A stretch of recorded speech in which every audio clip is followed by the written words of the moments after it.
আপনি কি জানেন কাবার উপরে কোনো ছায়া পড়ে না? হ্যাঁ, আপনি হয়তো এই কথাটি অনেকবারই শুনেছেন, কিন্তু এটি কতটা সত্য এবং কতটা মিথ্যা তাই জানাবো এখন। আপনি কি জানেন কাবা শরীফের উপর কিছু নির্দিষ্ট সময় পর্যন্ত ছায়া পড়ে না? এটি একটি বৈজ্ঞানিক বিস্ময়।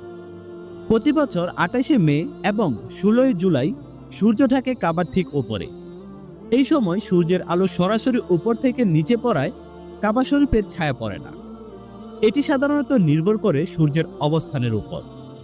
বছরের অন্যান্য সময় ছায়া পড়ে, বাকি সময় বিশেষ করে সকাল এবং বিকেলে কাবা শরীফের লম্বা ছায়া দেখতে পাওয়া যায় এবং আশেপাশেও চতুর্দিকে ছায়া ছড়িয়ে পড়ে।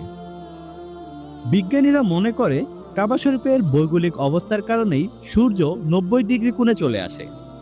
এই বিশেষ মুহূর্তে পৃথিবীর বিভিন্ন প্রান্ত থেকে মুসলমানরা কাবার দিক নির্ণয় করে, যাকে কিনা জেনিথ পয়েন্ট বলা হয়ে থাকে।